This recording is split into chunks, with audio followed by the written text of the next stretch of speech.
What up, guys? Welcome back to the channel.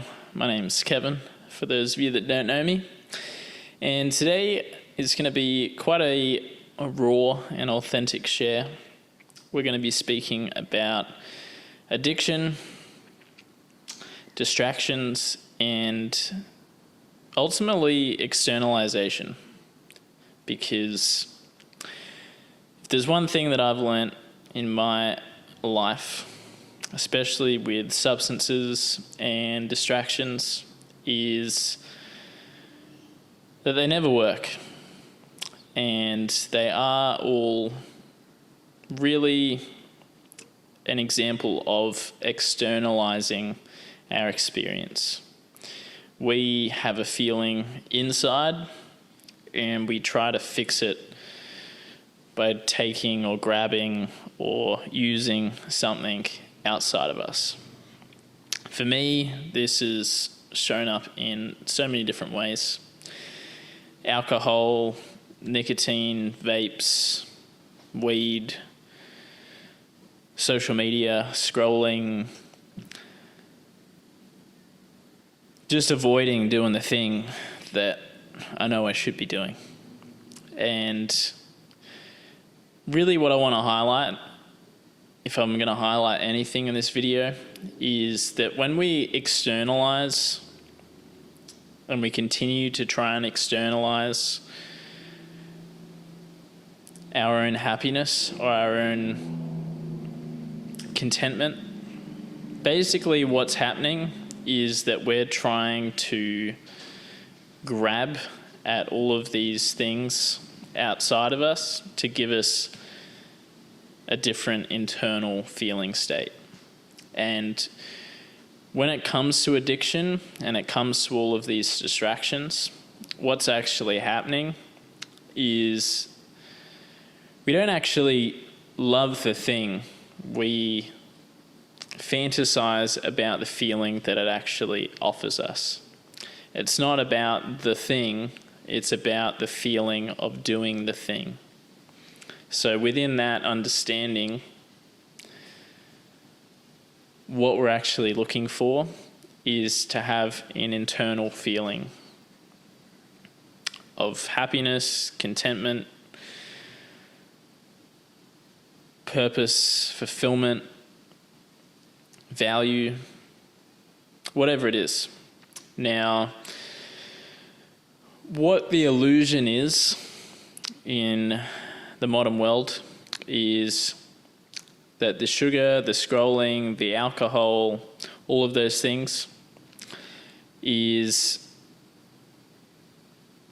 that we think we're going to get something out of it, but it's ultimately really short-lived, and I'm sure you can relate to that. What we're really looking for is to feel safe, to feel enough, to feel connected, and to feel free within ourselves.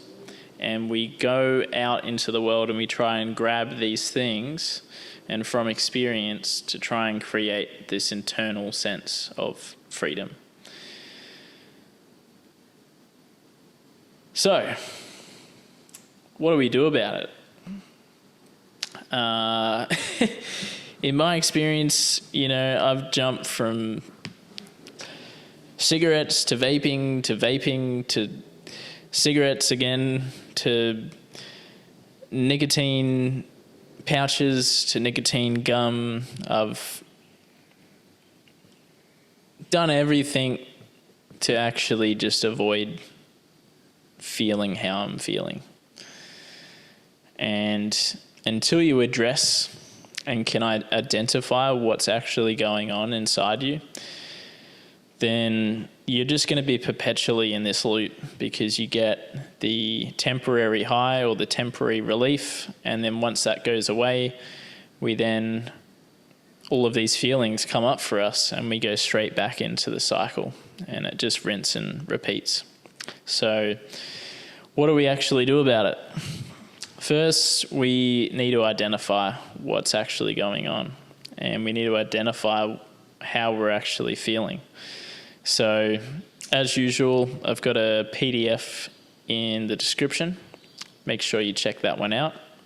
It's got some really key questions and exercises that are going to help. So we want to feel instead of flee our feelings. Now, it does require a pause, and then you need to ask yourself, what am I feeling, and where do I feel that in my body? What am I running from? And it might be really uncomfortable, and it often is, because we've built up a habit over many years, decades, often running from this feeling that we now have to sit and address. And it is really uncomfortable, but the alternative is the repetitive cycle that you're already in, which I would say is having some sort of detriment to your life. At least in my case, it definitely was. So it's going to resonate if it resonates, guys. Now, once you've identified what it is, then you got to ask yourself, what do you actually need? And this is where we get into self-resourcing, is what I call it. Now, the opposite of self-resourcing is externalizing. So we externalize validation, or we can self-resource validation, which is that we give that to ourselves. So there's a really clear distinction there. There's the externalization, and then there's the self-resourcing. So what do we actually need to give to ourselves? And in my experience, this has been the thing that's been missing, is I've been grabbing at all of these external things, not knowing what I was feeling without identifying it, and then not knowing how to actually give myself what I needed. Now, it does take a bit of work. Your experience is really going to be personal to you, but the main thing is that we're creating a pattern interrupt, and it might take quite a long time to sort of get over these hurdles. And I think it's really important not to name and shame and guilt yourself for whatever cycle you're in, because it's only really going to perpetuate the feeling that we're avoiding anyway. A lot of this stuff is going to be deep rooted in guilt and shame for things we've done in our past, not being happy with the life that we have, or how we actually feel about ourselves and what needs to change. So how do we respond? So we've identified what we're feeling, and we've identified what we need to offer ourselves. What do we actually need? And then how do you respond? Well, the intention is everything. So depending on what it is, for me, walking was a big one. It's a good pattern interrupt. Now, a lot of the time we're looking to relieve stress, and going for a walk is going to be really beneficial regardless. So it's a good pattern interrupt, and it often sort of gives you what you're craving.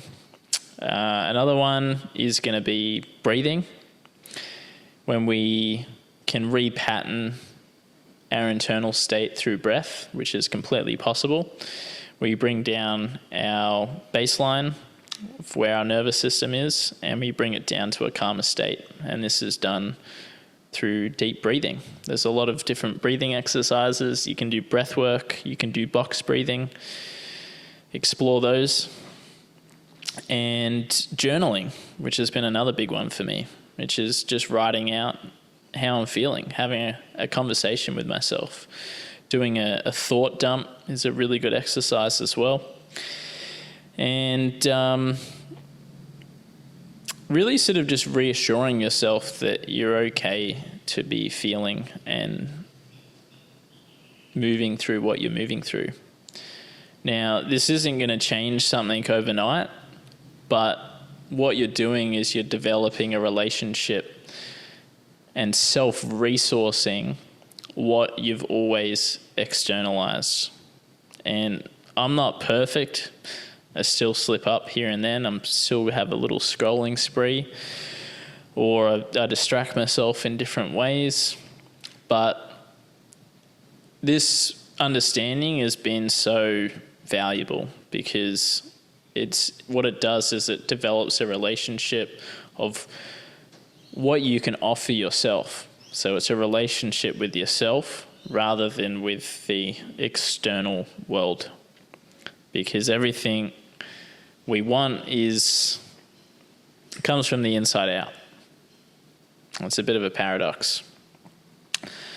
So, good thing to do is to track these moments. If you've got a journal, it's a great way to do it, because you're going to have everything written out. But you can sort of look back and see a pattern. And when you can see the pattern, it becomes sort of clearer and clearer, and you're operating much less from an unconscious state. So really helpful. And final reminder, you're not broken, guys. You're just using an outdated strategy to cover a wound, band-aid a wound that you can't identify.